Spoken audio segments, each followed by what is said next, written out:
Some weird sound. What's that chair doing? You don't get to claim autism. Apparently. I hate you. Your mind is Do you have a knife? what did you just call it? You want to be the jester. Jester. I would be the jester because I'm funnier than all you. It was interesting. Yeah. Good.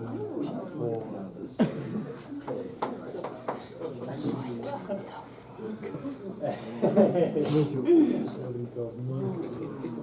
I don't think it costs. Now, there's two versions of this equation, depending upon how old school that you want to go. How old? The old school way of expressing the velocity of a wave excuse me, is that it's lambda nu, okay? Nu is just like this kind of Greek V that kind of is caught out in the wind, okay? So the old school version is that it's lambda nu. But they've shifted more where they keep the Greek letter lambda, but then they do frequency. And I think they were doing that because people were getting velocity and frequency screwed up with the letter nu, so they shifted it to that.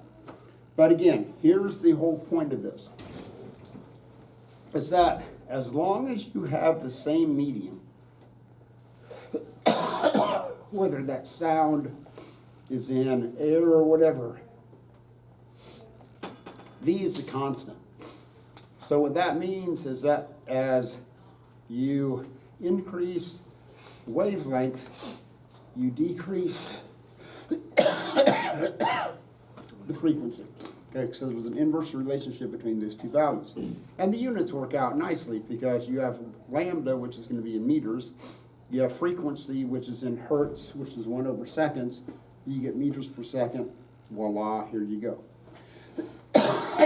Now, eventually we're going to deal with this equation. Don't worry about it for now. And that's the energy of a photon, which is something called Planck's constant times frequency. And the old school of that is definitely E equals h nu. So it used to be where if you solve for nu, you had E over h. So if you really wanted to test the nerdiness of people, and somebody would say, hey, what's nu? And they go, and if they say E over h, you knew they were hardcore, like, hey, I'd studied quantum physics and I know that the energy equation. So if you're in the physics department at a university, No. and someone goes, hey, what's new? And you go E over h, and they look at you with a blank stare, they don't understand quantum mechanics, or they're just not that cool. But anyway, but here's the point of this equation, is that the energy of a photon, which is what you all are being bombarded with right now, is directly proportional to the frequency, and that's what I tried to show you. So as I vibrated that faster and faster and faster, that took more and more and more energy. So as frequency goes up, energy goes up. Now, there's different ways you can produce sound. One of them, oddly enough, is with a banjo. And no, I really don't know how to play it, but I need it for the sake of the demo. So, You should learn banjo. I should learn a lot of things. You, So, you still have life left. If I do this, okay, so that takes a certain vibration, right? And again, you got to put some energy into it. Now, if I take to here,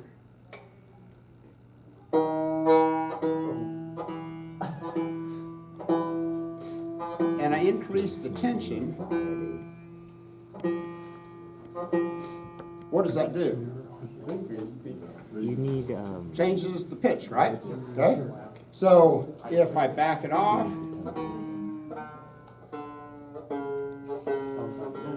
I get a completely different pitch than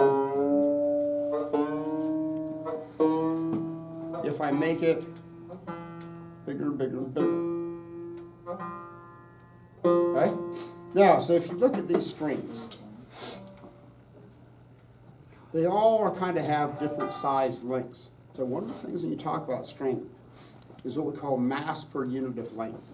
So if you were to obviously just do a comparison, so this is right here is this biggest, thickest string. This is the thinnest string right beside it. So if you have the same length of string, this one obviously is going to have more mass per unit of length than the smaller one was. So basically when you talk about the sound that a stringed instrument is going to produce, two simple variables are how much tension that you're going to have on there, and basically what's the size of the string. Because you can have them with the same tension, but if you have different mass per unit of length, that's going to produce a different tone. So this equation, which is odd because it never used to be on the equation sheet, but they started putting it on right now. So let me explain. It's kind of a cool equation. So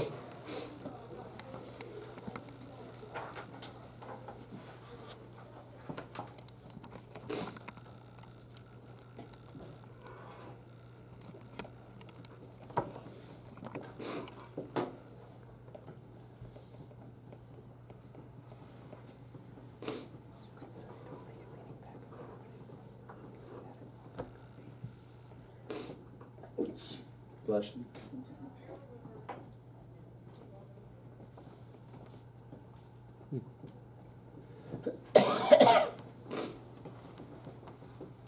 So this is actually on your equation sheet. So if you look at what happens with the units, tension is going to be measured in what? Newtons, which is going to be kilogram meters per, okay? And then you have mass per unit of length, which is going to be kilograms per meter, okay? So then if you do this and you take kilograms meters per second squared and you multiply it by the inverse of that, mass over kilograms, the kilograms cancel out. You get the square root of meters squared over second squared, otherwise known as velocity. Because the dimensional analysis works out cool with that. And again, an equation is only good if you get the correct units out of it. So now, this is the velocity of the vibration that's on the string, okay? This isn't what the sound is in air. This is the speed on the string itself. So obviously, if you increase the tension, what's going to happen to the velocity of that sound as it travels down that medium? It increases, right? So the more tension there is, the faster that sound is going to go. Now, you can get a little bit clever on this, just a little bit. So, mu is mass per unit of length, right? Now, this is where we're going to go old school to get a little bit clever, but not bad, just a little bit clever. So, anybody remember the formula for density? Mass over volume. Mass over volume, right? Okay? Cool with that. Everybody remember that. So if I solve this for mass, I would have density times volume over L, right? Cool with this. Nothing real fancy. Now, if you look at a string is nothing more than a really, really, really skinny cylinder. So how do you find the volume of a cylinder? Pi r squared. So I can write this as density times pi r squared, but I'm going to use L over L. Okay? Same idea, because it's just length and length. So if you do it that way, then what's going to happen? Your lengths can Cancel. So you can write this as also density times pi r squared, and you can get the exact same Okay, I'm done. This is a very short assignment, okay? Probably one of the shorter assignments that you're going to have. It didn't even take me to the back side. So, this is out of chapter 15. So this is, they're going to have a couple assignments out of there. So this is assignment 15-1. So that, write that at the top, so oddly enough, in case maybe you handed in late, I know which assignment I'm grading. I titled them pretty well, I think. That reaction says absolutely not. This is why you're getting bad grades. I'm getting good. My grades are very passable.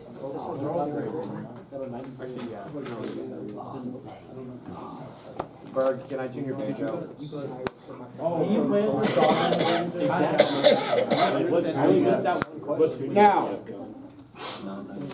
when you get to the problems, remember the speed of sound is going to be at a constant. And remember, you can use distance equals velocity times time. What's the only time you can use that? When you have constant velocity, okay? When you have constant velocity. If you need the sound, a speed of sound in different mediums, there's a chart, I don't remember which one it is, but there's a chart in your book, in chapter 15, that lists those values. So, anyway, there we go, I'm done.